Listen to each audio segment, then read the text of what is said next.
सुप्रभात। आज हम कक्षा अष्टम की संस्कृत की पाठ्य पुस्तक रुचिरा का पाठ 9 पढ़ेंगे। इसका हम अनुवाद कर चुके हैं। आज हम इसका अभ्यास कार्य करेंगे। तो प्रश्न है, प्रश्नानाम उत्तराणि एक पदेन लिखत। मतलब प्रश्नों के उत्तर हमको एक शब्द में देने हैं। प्रश्न है, अस्माकं देशे कति राज्यानि सन्ति। हमारे देश में कति मतलब कितने राज्य हैं। हमारे देश में कितने राज्य हैं। अष्टाविंशति मतलब 28। प्राचीन इतिहासे काः स्वाधीनाः आसन्। प्राचीन इतिहास में कौन स्वाधीन थे, स्वतंत्र थी। कौन थी। सप्तभगिनियाँ मतलब 7 बहनें। जो 7 राज्यों का जो समूह है, जो 7 बहनें सप्तभगिनी नाम से प्रसिद्ध है वो। केषां समवायः सप्तभगिन्यः इति कथ्यते। किसके समूह को सप्तभगिनियाँ यानी 7 बहनें ऐसा कहा जाता है। किसके समूह को कहा जाता है। 7 राज्यों के समूह को। तो सप्त राज्यानाम। अस्माकं देशे कति केंद्र शासित प्रदेशाः सन्ति। हमारे देश में कितने केंद्र शासित प्रदेश हैं। 8 मतलब 8। सप्तभगिनी प्रदेशे कः उद्योगः सर्वप्रमुखः। सप्तभगिनी प्रदेश में कौन सा उद्योग सर्वप्रमुख है। सबसे प्रमुख है वंशोद्योग मतलब बांस के वृक्षों से जो बनी वस्तुएं होती हैं उसका उद्योग। अगला प्रश्न है, पूर्ण वाक्येन उत्तराणि लिखत। पूर्ण वाक्य में उत्तर लिखिए। भगनी सप्तके कानि राज्यानि सन्ति। भगनी सप्तक में कौन से राज्य हैं। मतलब जो सप्तभगिनी प्रदेश है उनमें कौन कौन से राज्य हैं। तो इसका उत्तर है, भगिनी सप्तके अरुणाचल प्रदेशः, असमः, मणिपुरम, मिजोरमः, मेघालयः, नागालैंडः, त्रिपुरा च इति राज्यानि सन्ति। मतलब भगनी सप्तक प्रदेश में अरुणाचल प्रदेश, असम, मणिपुर, मिजोरम, मेघालय, नागालैंड, त्रिपुरा ये राज्य हैं। इमानि राज्यानि सप्तभगिन्यः इति किमर्थं कथ्यन्ते। इन राज्यों को सप्तभगिनी ऐसा क्यों कहते हैं। सामाजिक सांस्कृतिक परिदृश्यानां साम्यात् इमानि राज्यानि सप्तभगिन्यः इति कथ्यन्ते। सामाजिक और सांस्कृतिक परिदृश्यों की समानता के कारण इन राज्यों को सप्तभगिनी ऐसा कहा जाता है। सप्तभगिनी प्रदेशे के निवसन्ति। सप्तभगिनी प्रदेश में कौन रहते हैं। सप्तभगिनी प्रदेशे गारो, खासी, नगा, मिजो प्रभृतयः बहवः जनजातीयाः निवसन्ति। सप्तभगिनी प्रदेश में गारो, खासी, नगा, मिजो प्रभृतयः मतलब आदि बहवः बहुत सी जनजातियाँ निवसन्ति रहती हैं। अगला प्रश्न है, एतत् प्रादेशिकाः कई निष्णाताः सन्ति। ये प्रदेश किसमें निष्णाता मतलब चतुर हैं। एतत् प्रादेशिकाः बहुभाषाभिः समन्विताः, पर्व परंपराभिः परिपूरिताः, स्वलीला कलाभिश्च निष्णाताः सन्ति। एतत् प्रादेशिका ये प्रदेश बहुभाषाभिः समन्विताः मतलब अनेक भाषाओं से समन्वित हैं। पर्व परंपराभिः परिपूरिता पर्वों की परंपराओं से परिपूरिता पवित्र हैं। स्वलीला कलाभिश्च और अपनी लीला और कलाओं में निपुण हैं। वंश वृक्ष वस्तूनाम उपयोगः कुत्र क्रियते। वंश वृक्ष वस्तूनाम बांस से बनी हुई वस्तुओं का उपयोग कहाँ किया जाता है। वंश वृक्ष वस्तूनाम उपयोगः प्रायः आवस्त्र आभूषणेभ्यः गृह निर्माण पर्यन्तं क्रियते। बांस से बनी हुई वस्तुओं का उपयोग प्रायः यानी अधिकतर आवस्त्र आभूषणेभ्य वस्त्र और आभूषणों से लेकर गृह निर्माण पर्यंतम गृह निर्माण तक किया जाता है। प्रश्न 4 है, रेखांकित पदम आधृत्य प्रश्न निर्माणम कुरुत। जो रेखांकित शब्द हैं उनको आधार बनाकर प्रश्न निर्माण करना है। वयम स्वदेशस्य राज्यानां विषये ज्ञातुम इच्छा महा आएगा इसमें।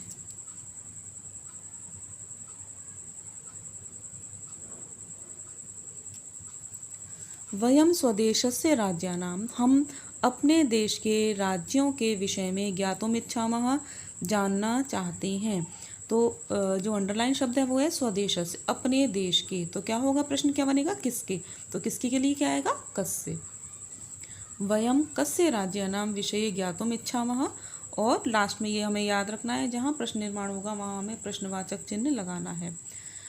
नेक्स्ट है सप्तभगिन्यः प्राचीन इतिहासे प्रायः स्वाधीनः एव दृष्टा।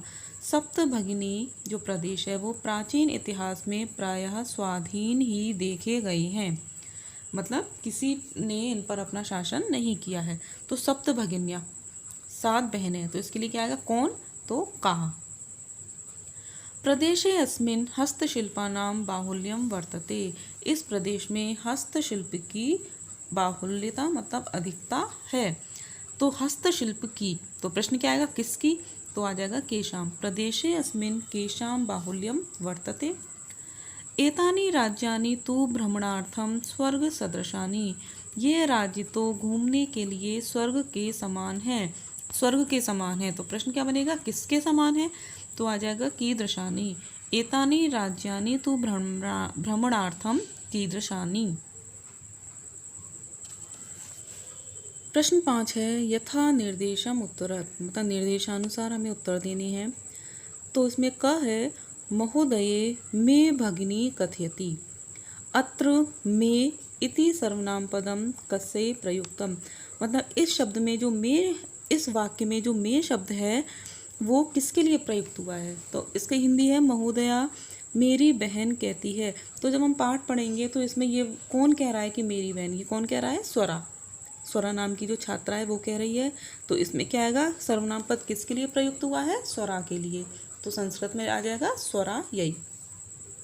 सामाजिक सांस्कृतिक परिदृश्यानां साम्यात् इमानि उक्तोपाधिना प्रथितानि। अस्मिन् वाक्ये प्रथितानि इति क्रियापदस्य कर्तृपदम किम। इस वाक्य में जो प्रथितानि शब्द है, क्रिया शब्द है, उसका कर्ता कौन है, तो वो क्या है, इमानी, मतलब ये।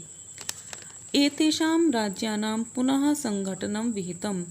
इन राज्यों का फिर से संगठन हुआ। अत्र संघटनम इति कर्तृपदस्य क्रियापदम किम।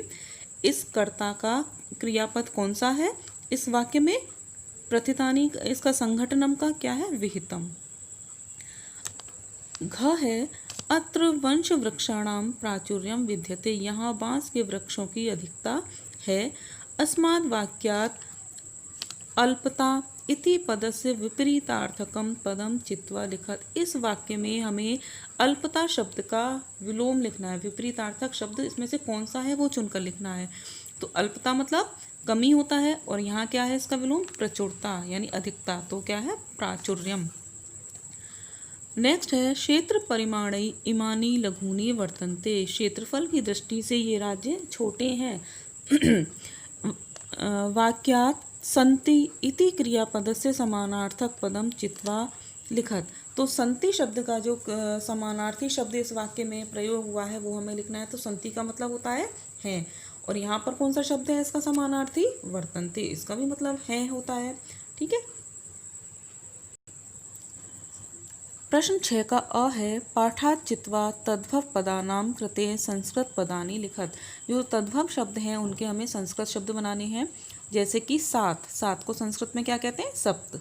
बहिन को भगिनी, संगठन को समवायः, बांस को वंशः, आज को अध्य, और खेत को संस्कृत में कहते हैं क्षेत्रम।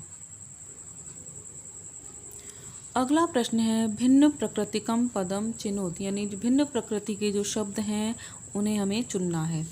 तो क है गच्छति, पठति, धावति, अहसत और क्रीडति।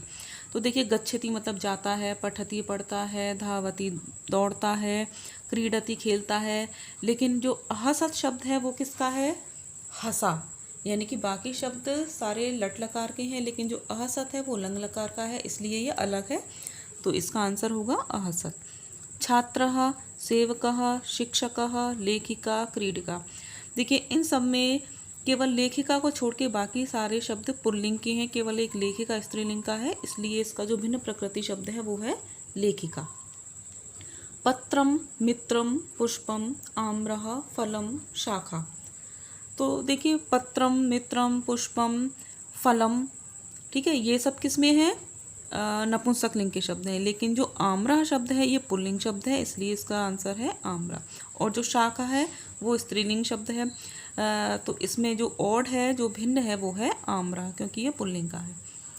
व्याघ्रः, भल्लुकः, गजः, कपोतः, वृषभः, सिंह, इन सब में सभी व्याघ्र यानी बाघ, भालू, हाथी, वृषभ यानी कि बैल और सिंह मतलब शेर, ये सभी क्या हैं? जानवर हैं, पशु हैं। लेकिन एक कपोतः क्या है? पक्षी है, इसलिए ये अलग है। पृथ्वी, वसुंधरा, धरित्री, यानम और वसुधा, तो इसमें यानम को छोड़ के बाकी सब पृथ्वी के पर्यायवाची शब्द हैं। केवल एक यानम यानी कि सवारी जो होता है, वाहन होता है, वो है, इसलिए इसका जो भिन्न शब्द है वो है यानम। प्रश्न 7 है, विशेष्य विशेषणानाम उचितम मेलनम कुरुत। विशेष्य और विशेषण की हमें मैचिंग करनी है। तो एक कॉलम विशेष्य का है और दूसरा विशेषण का है। जैसे कि आप जानते हैं कि जो शब्द संज्ञा या सर्वनाम की विशेषता बताते हैं वो विशेषण होते हैं, और जिसकी विशेषता बताई जाती है वो विशेष्य होते हैं।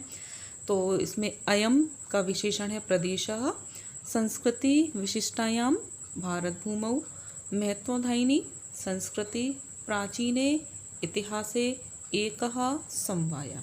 तो आपका ये पाठ 9 यहाँ पर समाप्त होता है। आशा करती हूँ आपको समझ आ गया होगा। धन्यवाद।